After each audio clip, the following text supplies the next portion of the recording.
Psychotechnologies Live. Um, Welcome to an episode of Psychotechnologies Live. we gotta work on this. We gotta work out where we're going with this intro thing. I don't think we have to. I think we can just be with it and see where it takes us. That's true. We can just do that. That is totally acceptable. Yeah, it kind of embodies the journey. Okay, so this episode, we're going to talk about energetic structures. Right. Daniel, tell me what are energetic. I don't know what energetic structures, but crystals come to mind. Not what I was intending to point towards when I used the phrase energetic structures. Right. So there's probably two really interesting angles to energetic structures. One is like an example would be something like I'm working with a client and they'll be like, I feel like there's a rope around my neck. And clearly I'm sitting in front of them. There's no physical rope around their neck. There's this like felt subjective sense that there is a rope around their neck. And that's super interesting. Like, why on earth does it feel like there's a rope around your neck? But it's not a physical rope. It's not a necessarily emotional. It's kind of usually more fine, like more harder to notice. And then obviously we grow up a bit more, we get more sensitive, and suddenly there are like all these little structures that are around all the time. So something like that. There's these energetic structures that people can pull up in a type of somatic therapy that is like super interesting. And like there's this question of like, what are they? And then this question of like, what do we do with them? Like, how do we work with them? And I don't know that there is a good answer to what are they, but there's definitely like I'm fascinated by their even existence. Aren't they energetic structures? Yeah, that's all I got. I don't have a like, if I'm working with someone and they were like, I feel like there's something scary behind me. Like, oh, okay. Like, the space back here has a big, dark, scary blob, something, like, okay, now what do we do with it? Like, I have a theory on that. Yeah. Actually, they are. Or like at least expanding like our knowledge of what they are. Yeah. By the succinct explanation. But so like, remember like back in the day when you would like get really angry or whatever, you'd have like strong emotions and you would be the emotions. Mm. And over time you started having emotions instead of like being in a state. Right. So I think like when you have those things, like those things are the emotion, those things are the energetic structures. Mm. That becomes in a way where like you kind of lose touch with them, or they float around, or they go somewhere, and then they're there, and then sometimes you run into them. Mm. Right. Well, so I have a second thing that I would call an energetic structure, and this is super interesting because it becomes a pattern that I can sort of recreate more than once. I'm going to draw you a nice little picture with a little whiteboard system here. So you might be doing an internal family systems on a particular piece of work. And so you'll have like a part here, and then you'll find like a polarized part over here. And they like these two parts of you don't like each other. This is the like, I want to go for a run and I want to laze around. This is cat's potato over here, right? These two don't like each other. And then like underneath this one will be like a child structure, like I want to exercise because whatever. And this will be the like, I want to be able to relax because whatever. And you'll have like child structures underneath. And this whole thing, the way it's set up, is an energetic structure, right? And, to the extent that I can, instead of like potato, couch potato, I can be like, the part of me that has like social anxiety because it's watching, this one could be like, it's watching what other people do. And this one is like, I only care about myself, right? We can just like switch out the parts, but the energetic structure maintains the same shape. So there's something interesting when you get to know the sort of like the shape of the mind that sometimes this structure will repeat itself. And so I can find a new part, like let me pick another topic. My people who remind me of my father, right? And like I'm scared of them because they remind me of my father. So and then like the related dance that we do because of the shape of that thing, right? So we can take out the thing and we can put it on another pattern and we can re-experience the relationship between those parts in my mind. And so then if we can draw that, then we can start working on the level of energetic structures. I hope I haven't lost you. Yeah. It got me thinking. That's a good diagram. So I was like kind of wrapped up in that. Right.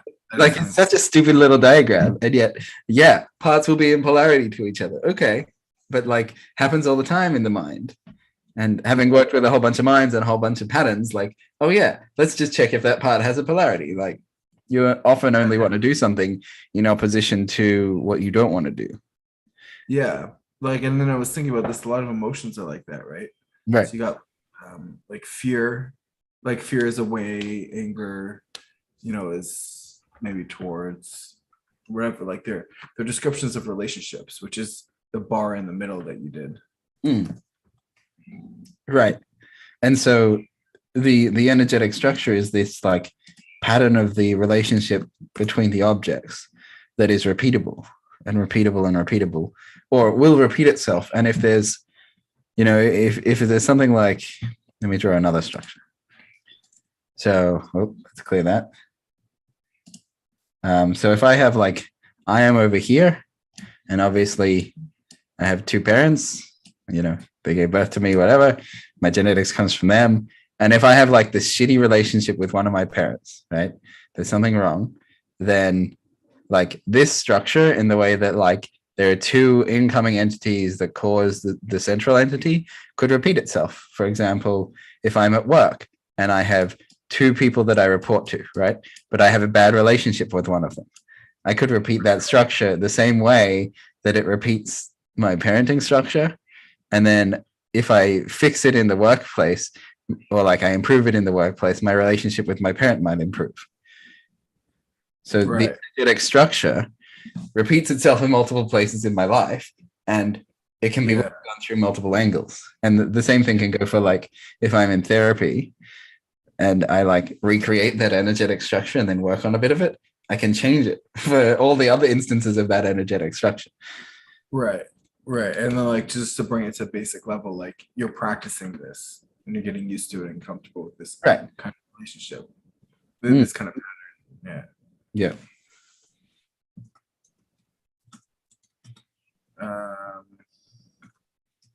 Right. So I guess often like I'm describing there's a relationship between parts sort of phenomena going on, but there are other shapes of energetic structures.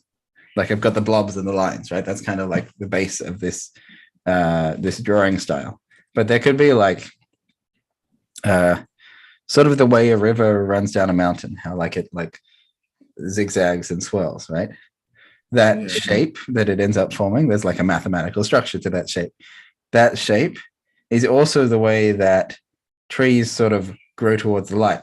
Like there's like a little bit of a wiggliness to them too. Or like the same way that a worm travels through the earth. There's a like mathematically similar pattern to them. And getting used to one. Yeah. Like the trees versus lungs. Maybe trees is not a good example. I said it and I was like, oh, actually, they're kind of more jagged. Like trees versus lungs are the same because they're both trying to maximize surface area. Right. But it's just inverted. Right. And also the roots, they're trying to maximize surface area and ways to get to water. But like it's obviously they're not exactly the same in each because the circumstances are a little bit different. Right. But the water will be slightly different located, but they still like have the branching thing, right? Yeah. But because they're both trying to maximize, surface area, it's going to, or maximizing surface area is a main factor, is a large factor in the calculations. It winds up being similar. And then, particularly like it's important to recognize the way in which a tree's structure forms is not the way that a child has parents. Like that's just different. Like we're talking like it's a different energetic, the shape of roots is a different energetic structure to a child has parents. Yeah. So there is clear distinction here. There's that type of thing, the tree and the root shape thing, and then there's the like child and parent shape thing. And they're just different structures. There's definitely like, I'm not conflating everything with everything else, every shape with every other shape. There is some sort of nuance between shapes. Yeah. And then I think maybe your example of like, let's say water, like rivers or waters or caverns flowing, and then worms crawling through, like they're both going to go path of least resistance, and they're both going to hit a rock and they're going to turn right or left, or like they're not going to go through the rock because it's rougher. My guess is that the worm's able to pick up on resistances as they move through the soil. Right. The other cool one is like slime molds and subways. Yes. And transportation. Yeah. They also follow very similar sort of path of relatively least resistance. Yes. Yeah. Right. So we see these patterns, but so the places where I'm super interested in them is in the interior spaces. And in fact, there's this really fun way of working with stuff, which is to work through something with a metaphor. So if I'm chatting to someone and they're like, this particular experience in my life is like, I had one recently that was interesting.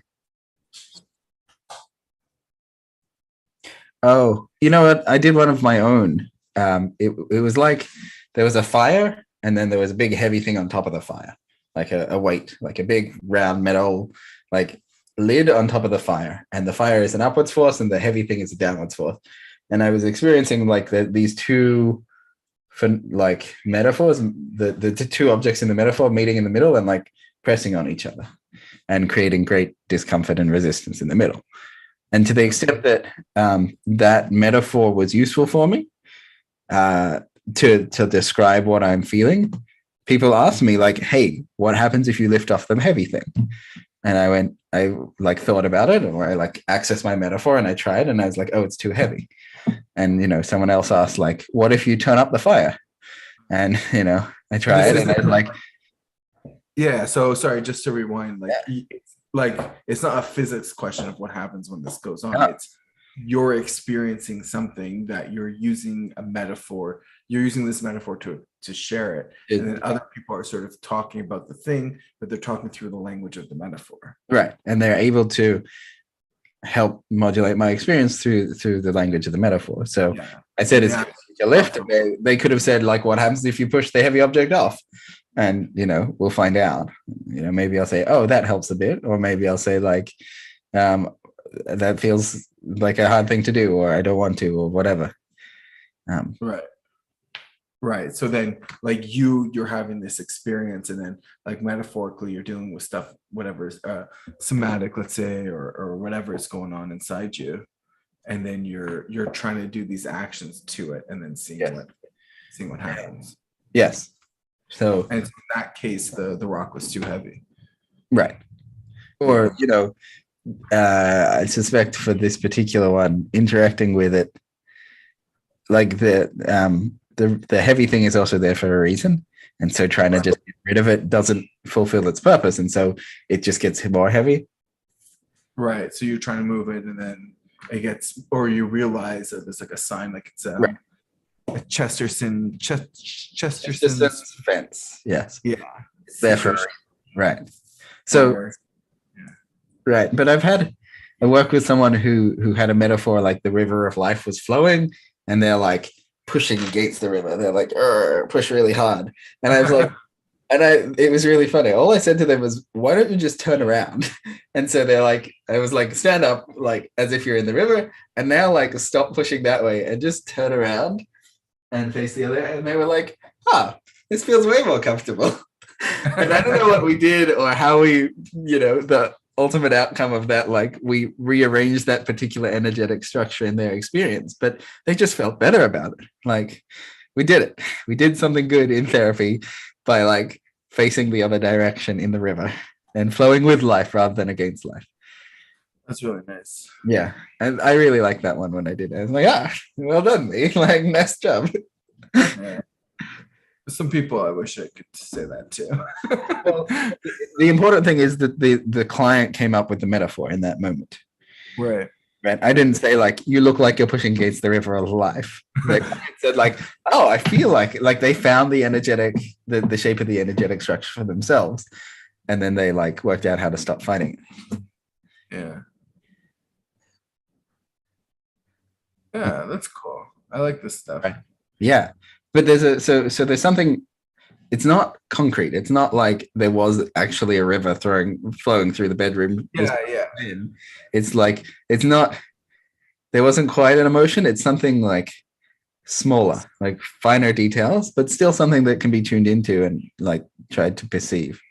Oh, that sounded pretty big to me.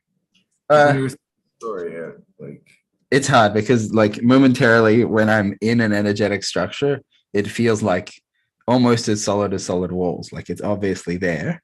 But at the same time, I could like if a fire alarm went off, I could just drop the thing and walk out the room, sort of thing. Like because real life calls me. I'm trying to tune into something that is real and specific in my mental experience. Yeah. But also like I could break at any time. But I'm no longer in the structure. I'm like doing other stuff in terms of working in the structure and improving the structure and like maybe making peace with the structure. Like those are important things. Yeah. I think these things are real, like at least how I relate to them and how like what I really believe is going on is that they are real and they are like they're large abstract patterns that exist throughout your life. And so it's you're like you could drop them and do the fire alarm. You could drop them and do Reddit. Right. I can distract myself and do something else. Yeah. Yeah, but like it's still there. I also feel like I'm often called to interact in this way. It's like a tire groove. I like that I'm using a metaphor to describe metaphoric structures. But if you drive down a dirt road, you'll a lot of times you'll start to notice there's like the previous car that went down this road put the tires in the same place, right? Because tires are about that far apart, right? Right. And as the tires go down, this groove gets worn in the dirt, and it gets, particularly if it rained, it gets like deeper and deeper. And then you drive another car down, and your car doesn't want to go like one wheel in, one wheel out. It wants to be in the groove.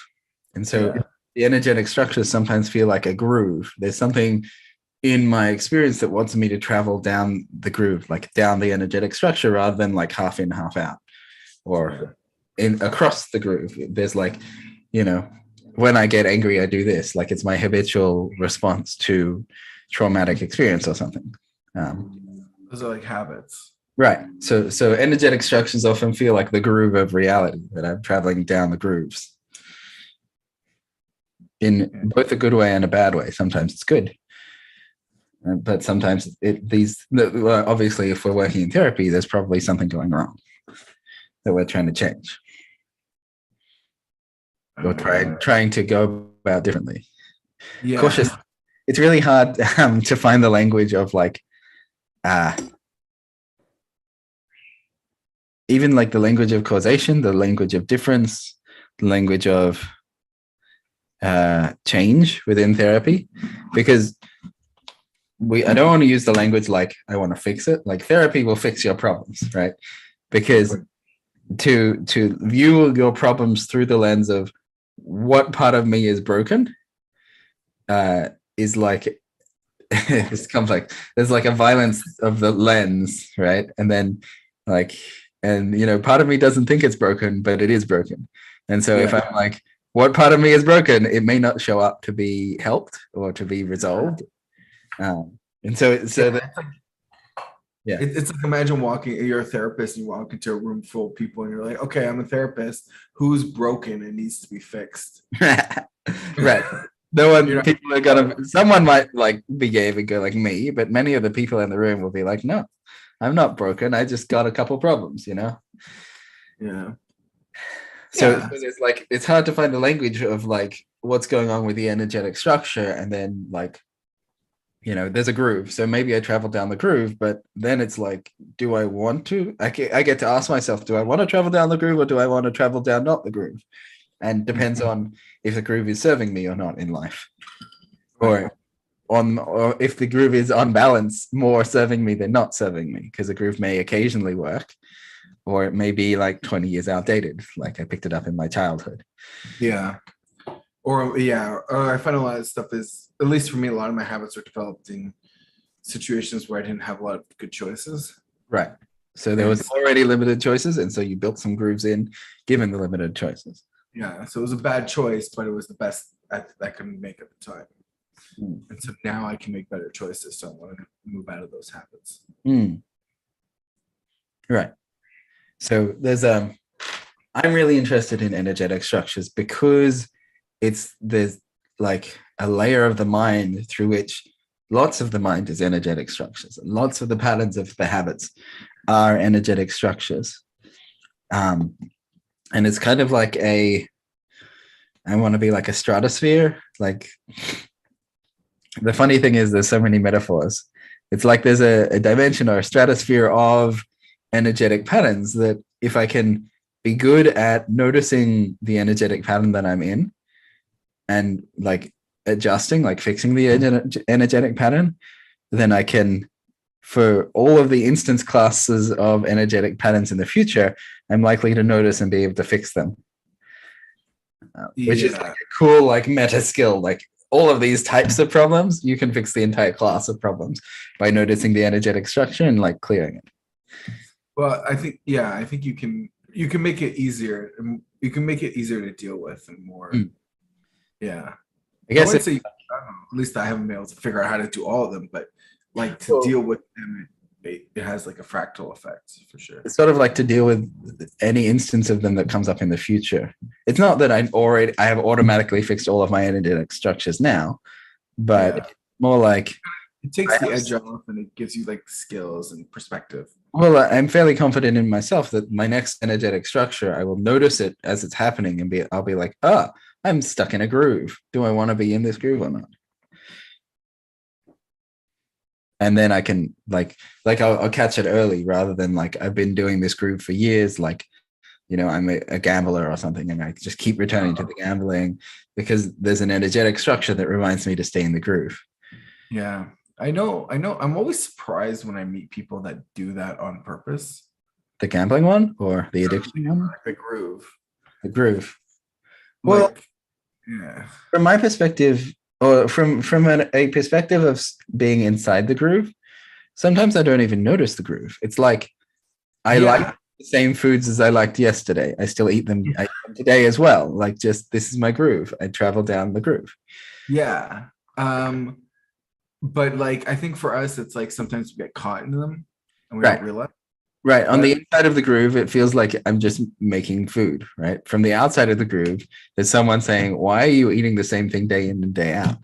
Yeah. And I'm like, oh, I've been in a groove this whole time.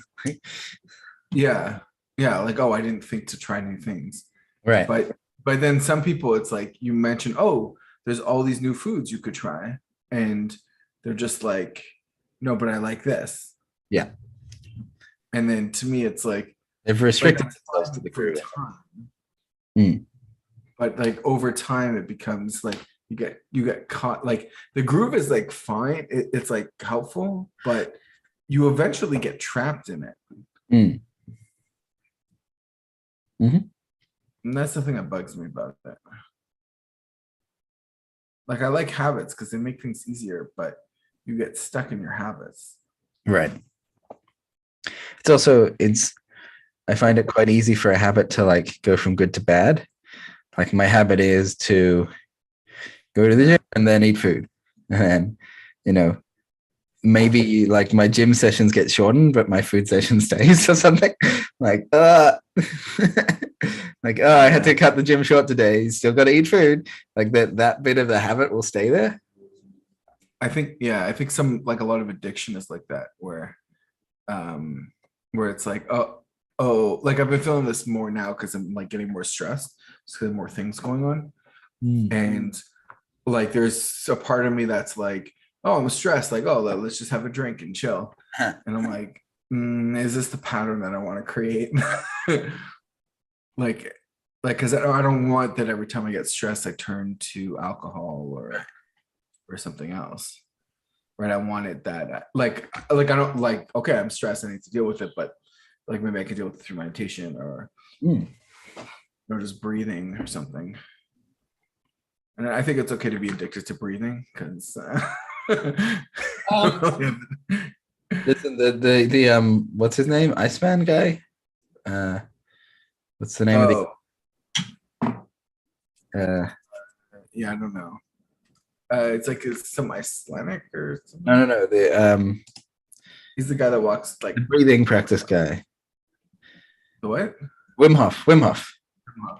Okay. So like I'm all for breathing and breathing practices, and like breathing's kind of generally healthy, but I do suspect that when it comes to things like the Wim Hof method, people can get addicted to basically using it like a crutch. Like my life is not actually okay. I just keep using my crutch, and then I'm like, I'm all right. And so sometimes with particularly with like his method is like do like some very fast breathing, like hyperventilate, and then hold your breath for a period of time, and so it shifts your mind into various states, right? Yeah, it resets. That may be a good thing, but that may also be a crutch. Yeah.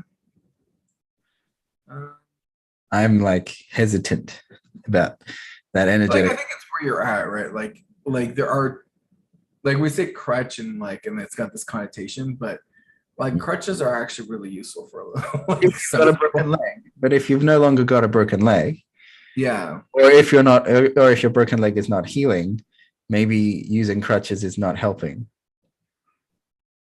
Yeah. Something else. Anyway, these are like suddenly like I took a metaphor, I like beat it up a bit, right? Yeah. Okay, but this is the problem with every psychotech is that it's like there's limitations to it. Right. And I Right. think like you have to always be alive and use the psychotext. Mm. I think that's like the meta psychotech. And then yeah, and then maybe you're gonna use Wim Hof and maybe you'll use it for a week or a month or a year or a decade or you know 5 decades, whatever, right? Like, but or maybe for the rest of your life, like it's fine, but still it's like, yeah, like you're using the technique. Mhm. And I bet Mr. Wim Hof would agree with that as well. I have never met the guy. I'd love to meet him. That would be super. I don't know, but I generally I find the people that actually come up or use these techniques properly tend to Mm. actually do it really well, and then it's people who really need them find them helpful, and they become like overly reliant on them. Right. That's sort of that is my experience of uh, these techniques as well. Is that I start with good intentions, um, and I get excited about a technique, and I try it out a bunch, and then uh, a fair bit later, I'm like reliant on the techniques. Like it's sort of like let's see if we can. Maybe I can draw another energetic structure. Let's wipe the slate. I really like those good. Yeah. So oh, I think it's gone forever. Um, we have like a seed here, right? The seed of suffering, and then we have like a defense mechanism that's like maybe what's the seed of suffering? Pick a seed. Like I had a moment of being scared that people would see me as weak, and I had that seed, and I was like, oh no. And in that very moment of being scared, I decided that I have to close this up. I have to not let people see me as weak. And so I have to have this like defense mechanism over the top of it. Right. And then sometimes that doesn't work. It gets broken. And so I had to build like another defense mechanism. and then I had to build another defense mechanism, and then I had to build another defense mechanism. And I have no idea what my original suffering is, but this is me like trying to appear not weak. And then when people like doubling down on my defense, and then like deflecting to the other people, like you're weak, I'm not weak. And then like trying really hard to be strong, right? And so, and I have all this bullshit on top of the seed. But what I can do is like I can get a technique which can like remove a layer, and then congratulations, I only have a few layers of bullshit left. But I haven't gotten to the seed. I can get a technique that removes 2 layers, but you know, still I haven't actually gotten to the seed. And or I can get a technique that like illuminates the whole stack, right? It just like it wipes out like everything, right? And then I stop breathing and I calm down, and the stack is still there. It just like shined a light on it. Sometimes what we need to do is not actually use any technique, but like let the seed do its thing or be there, or like float into it until we can get to the seed and actually get rid of it. But if we're too busy like in techniques like this is my compensation strategy, this is my like defense mechanism, this is like we may not be getting to the seed. And I've seen it enough times that people are one that's come up a couple times recently is I'd call it like the compassion blanket. And by all means, people who have the compassion blanket, compassion is a good thing. Like they're doing themselves a kindness. They're doing themselves a I'm going to be self-compassionate. But the blanket is hiding stuff. And first of all, there's a bit of work, like covering things with a compassion blanket might take some work. And second of all, there's energy underneath that is hidden. Well, there's energy underneath that is burned up to hold that structure. And then there's energy that is burned up to put the blanket over the top. And so instead of, after a while of doing the compassion blanket, maybe a couple of years, I'm just kind of more tired of everything. And I don't know why I'm tired, because I'm self-compassionate. And I'll just apply some more self-compassion to the tiredness. And yeah. Like, oh, it's okay. You can go to sleep. I can be tired. But there's a problem here that I'm returning to tiredness. And in order to actually access the seed, I have to take away the compassion blanket, look at what's underneath, and then address what's underneath. There's an idea of like construction and deconstruction. So let's go for another energetic structure. Ooh. So these ones back. So if I were to put the compassion blanket on top, let's pick a different color. We're going to go for light blue. I'm going to like put an energetic compassion blanket over the top of this. And so it's okay to feel these ways. It's okay to occasionally feel, right? What I've done is I've constructed, right? What I really want is to and that's okay. Maybe I made it okay because blue and red cancel out or something. But what I really want is I want to like remove the layers so there's the less stuff. And there's 2 things will happen as I remove the layers, right? And maybe I'll like do some therapy and then I'll like take a break, right? So then I'll put my compassion blanket over, right? And but so as I unravel my stuff, I get closer to raw and vulnerable and uncomfortable on the one hand. But along with that, I like when I'm ready, I'll like take the last layers off. I get closer to like completely blank and open, right? This is completely deconstructed. I've even cleared up the pain, right? There's not even the seed left anymore. And then when I put back my compassion blanket, everything is compassion. Like, yay, compassion. But there's no seed there. Right. I just like being compassionate. Right. That's what like in those situations, you kind of like you get to experience the whole compassion, and it sinks in and you feel it, and then it like dissipates and you've moved on. Right. And And this is a weird thing. I find that the symptom that I've moved on is that sometimes I can't even remember what the thing was. Mhm.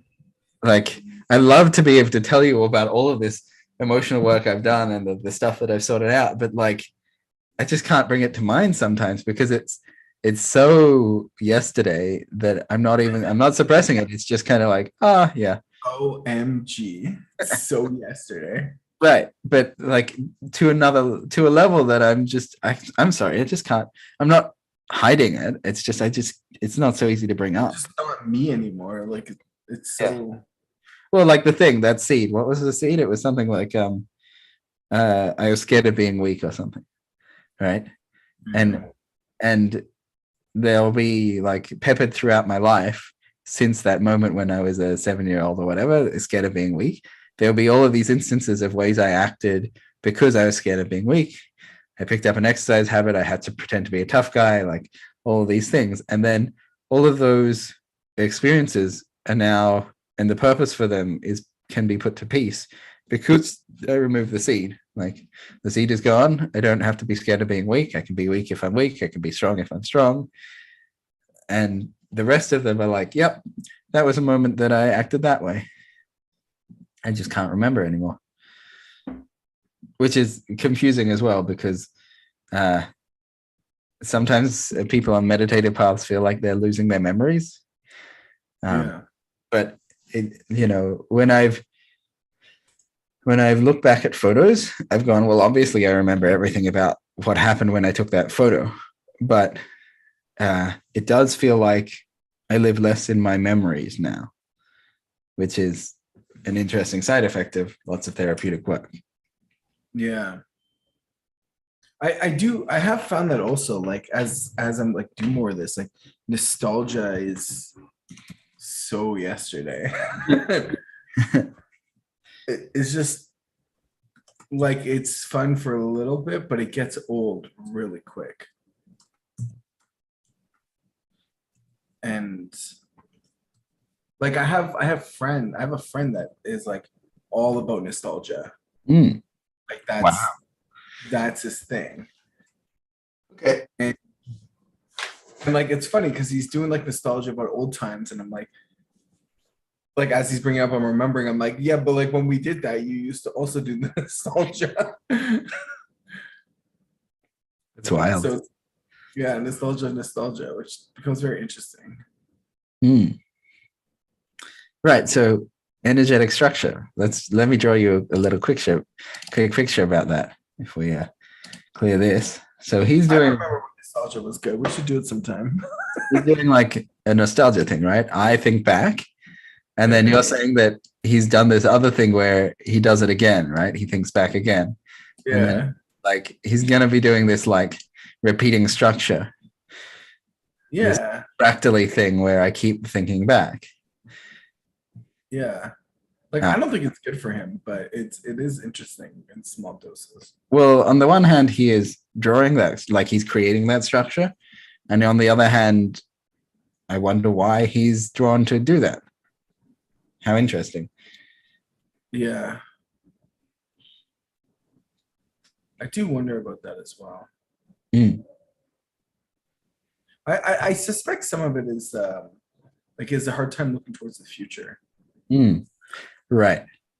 And so he can't do it like so if he, for whatever reason, he's a ball who can't point in this direction, he like, or if all of the, wish I had a nicer eraser, if all of his things don't allow him to go in that direction, he has to go like maybe up laterally or like back, right? Because if this direction is like a big no. What's up and down again? I don't know. I kind of have this thing. The more abstract and subtract. Right. Maybe. More abstract and concrete. Well, maybe. Well, like I kind of gave this like diagonal backwardsy, diagonal to the left arrow to imply like nostalgic, right? So in the context of that, I don't really know what like optimism and like pessimism. I don't know. Like this is an energetic structure. We can play around with it. Yeah. That's just and like try and find what fits. And then with it, again, do that metaphorical working. Like, why can't he go backwards? Why can't he go forwards? he doesn't like it. Well, I can understand the sense of like looking forwards is like scary, courageous. Yeah. Like, okay, like there's a thing there. But also it's like it's weird. It's like he looks backwards, but then like he won't like like he makes mistakes like everyone else. And then but when we try to like deal with him, I think there's a lot of shame there. Mm. Got like protective barriers against shame. Yeah. Like some of the things it's like, okay, well, like you've made this mistake like 50 times. And he's like, oh, I'll do this thing different next time. And I'm like, that's so object level that it doesn't matter. Mm. You know what I mean? Like when you learn, like the lesson you learned is like you've learned it in a way that like it won't help you again in the Right. future. I yeah, I have an interesting that's you've illuminated something for me in this moment. Is occasionally sorry, I'm just give me a moment to look at it a little bit more. Occasionally I will do this thing where I'm trying to like, for example, I'm trying to practice being more courageous, right? And as a like general phenomena, whatever, that's not a great example, but whatever. And then I'll be doing a thing or I'll take actions that are courageous and I will get shot down, right? And I will feel myself going like, oh, this means I should not be courageous in the future. Like, Yeah. no, I'm learning the wrong lesson from this this experience. Like, but occasionally I've noticed it. I've noticed myself like sort of learning the wrong lesson. I have a particularly bad habit of like relearning the like I should share less of my emotions or something. And like, oh, I meant to learn the lesson that I should share more of my emotions, and I'm learning that I should share less of them. Like, okay, just like, but Yeah. I had like I was doing that kind of on autopilot when it's happened like a handful of times over the last couple of years, and I've gone and I've done the like. This means that I should share less of my emotions. That wasn't what I meant to learn. Like, like sort of like it's like confusion. Yeah. But I'm wondering if there's something more there that I can look at. I've become internal process aware, and I need to like go further to like make those internal processes conscious and deliberate. Like there's a type of suffering there Saying it hidden. out loud kind of thing. No, the I think here's my hunch of what's going on right in this moment as I try and like therapeutically process this live. Yeah, it's okay. There's a type of suffering going on where I'm like, I meant to do a thing and it turned out to be the exact wrong thing, right? I meant to try and be courageous and it turned out the courage was discouraged. Or like, someone said that was stupid. Why did you say that? I'm like, I was being courageous. Or like, in that moment in my mind, I was being the courageous being. And then someone shot me down for exactly that thing. I learned that that there was like a type of suffering. I think there's something of the shape of the exact thing I intended to do was like wrong. Or I was like given the feedback that it was wrong. And there's a type of suffering there that I don't want to feel. And so I do this like mental version of like, I'm learning the wrong lesson. Like I'm staying out of the experience of the thing into the like mental phenomena. Yeah. So you don't have to like experience that Right. shame or whatever, Right. embarrassment. Right. I think so. Or at least that's Kind of dissociation a little bit. Yeah. This was a recent discovery that a lot of the placement of my internal thoughts are strategically protective of like taking me out of the experience so I can have a thought while my body like sorts it out. Like my auto just sorts it out. Yeah, this is super common, I think. Mm. I think I don't know if like everybody does it, but I think more or less everybody does some version of this. Right. Hmm. So I gotta watch this more. Watch this happen again next time when I go through the I'm learning the wrong lesson moment to like find the true suffering underneath it I'm averse to and process it properly. Like find the actual. Or why are you adverse to learning the right lesson? Because there it's like meta levels, right? Right. So you can really stop at that level. Yeah. Like, well, one of that's complicated. So one of my processes is like, um, you'll recognize this probably. It's like, oh, I like intellectually, I believe that the world wants me to get out there more and advertise my stuff and like do more psychotechs, right? Intellectually, I believe that, but historically, I have memories of like trying to do stuff and getting shut down. So I'm like, right? That's how doing things work. It works. Right. But so I'm in the like, no, it's good to do things. I'm gonna like try again to do things and like run the experiment that if I do things, like sometimes I'll get rewarded. And then when I get rewarded, I want to be like, yeah, doing things was the right move. Right. And I want to push myself in that direction. Oh Right. no. Like I want to run the little experiment of like, I'm gonna try to do a thing and then like iterate on it. Yeah. Yeah. But yeah, okay. So you do want to like bring down the scale to something that's manageable. So something where when you get rejected, you're not like broken. You're just like, okay, information again. But each you don't want to necessarily just look at each iteration. You want to look at the pattern of iterations. So sales is like the perfect example of this, or the other one is like dating, where like you're looking for patterns over time. So sales is like mostly no. So like you will mostly, huh? I'm sure that is very, very painful. So it depends on your mindset. So like when I was doing sales, we would do it was like 60 houses, I think it was, and you were supposed to get one sale from that. Right. Oh, ouch. Yeah, so that's 59 no's. That is very like that feels like it's gonna hurt. Like I'm setting myself up for pain. Yeah.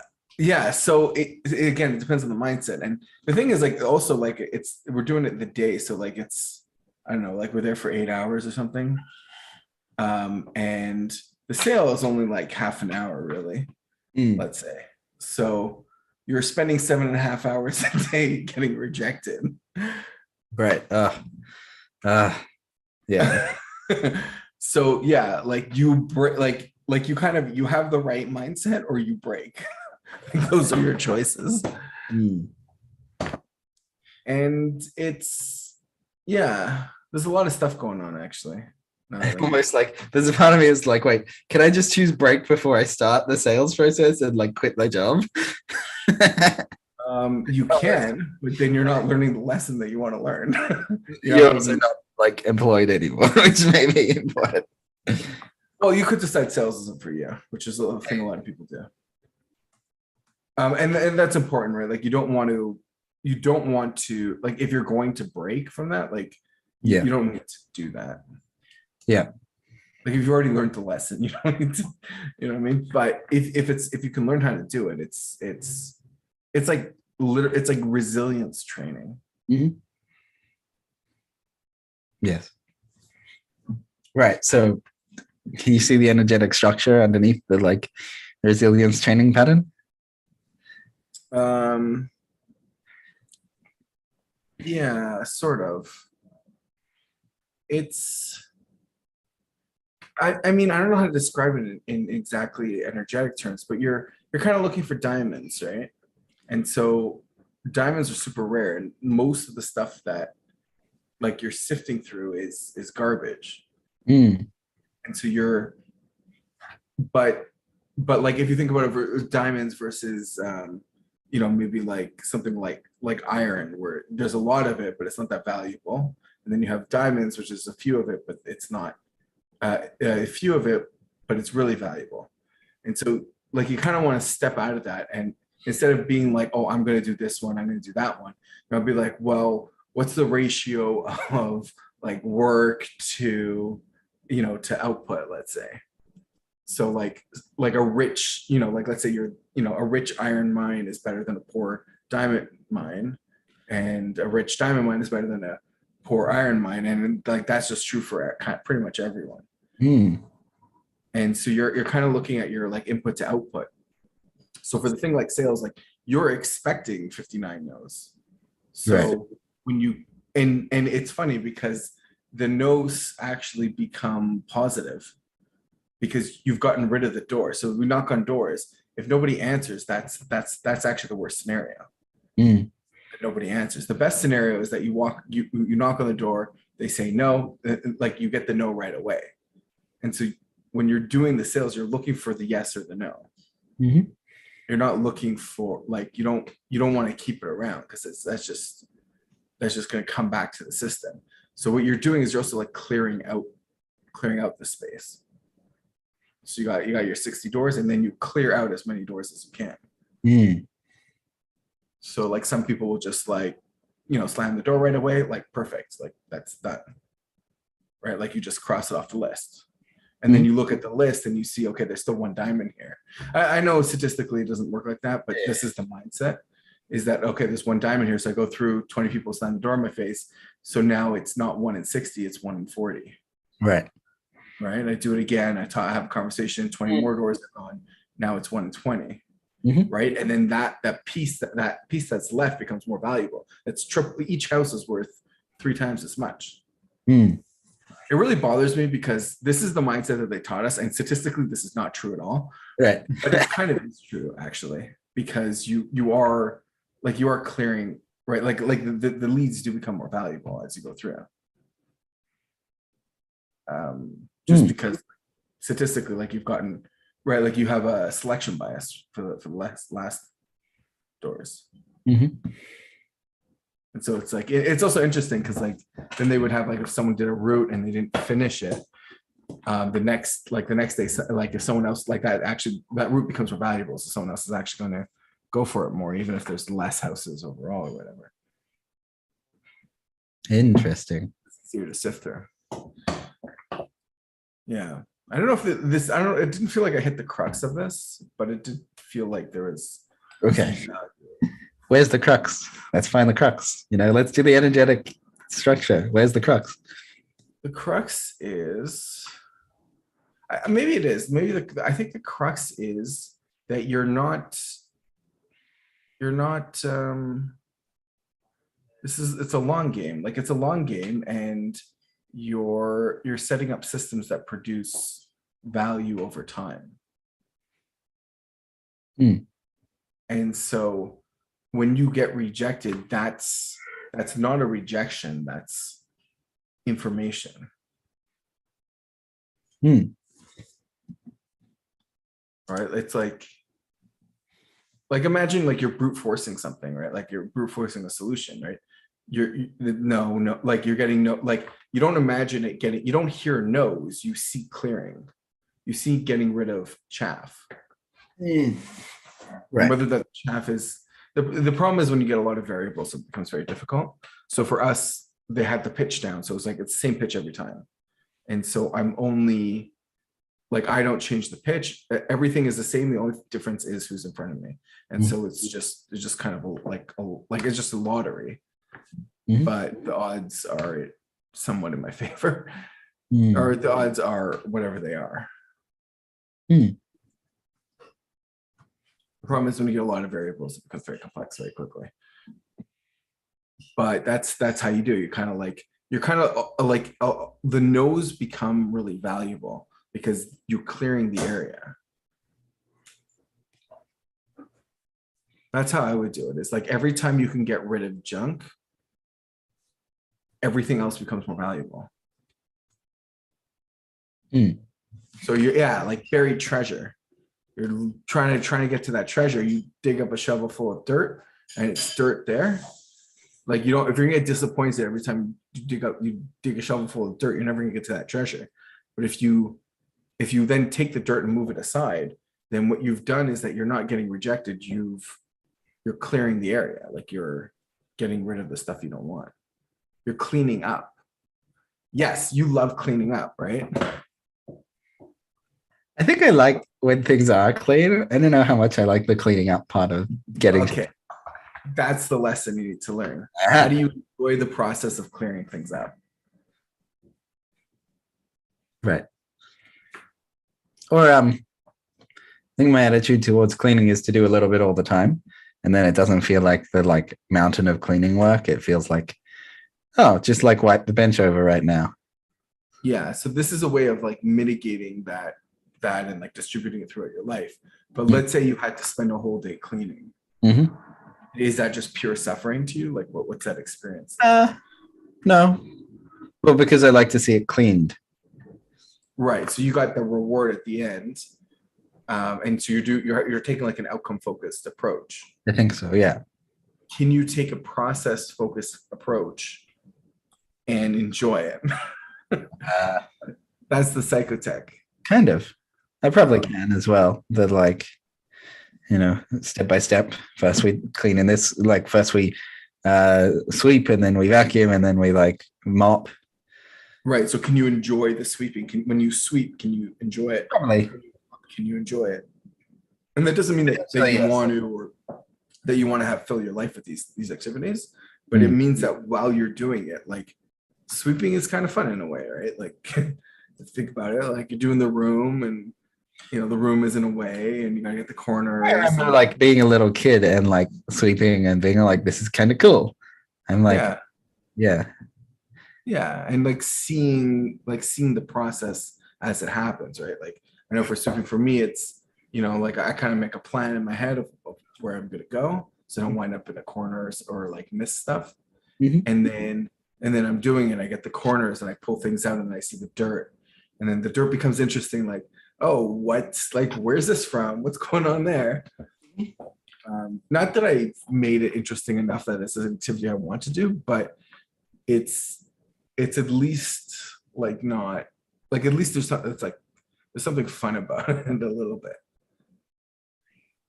And then if you're getting, and then as you're getting those rewards, so you do the kitchen, then you see the kitchen clear. So it's like kind of fun, and then you get the clear kitchen, the clean kitchen at the end.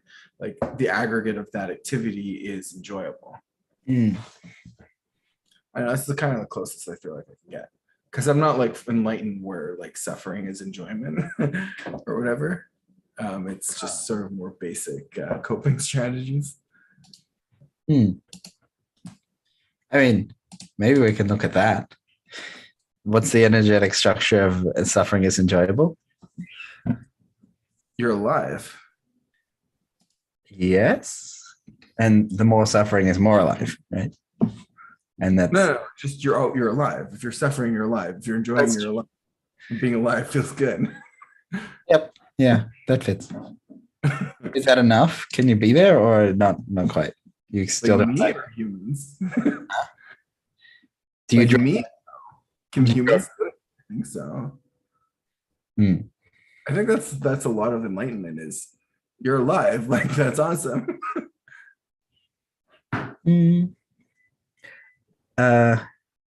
Maybe there might be more. I'm not sure.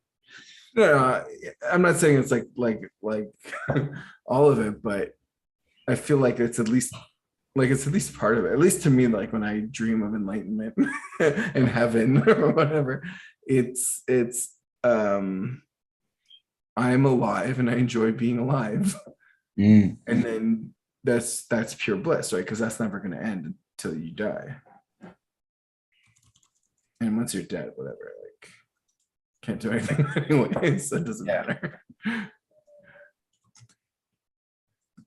Unless you become like undead, and I think that's why like, these and stuff are banned. Why? What is banned? Undead is forbidden occult. Yep. Right. And I mean that in like stories and sense, not really. Right. The undead are usually quite evil and portrayed as evil rather than portrayed as like people that just kind of wanted to be more alive, but they're already dead. Like I could be compassionate around them, but that's not usually how we portray them. They're usually like zombies. They're gross and they're rotting and they're scary and they're coming to get us. Yeah, Yeah. they're not alive. So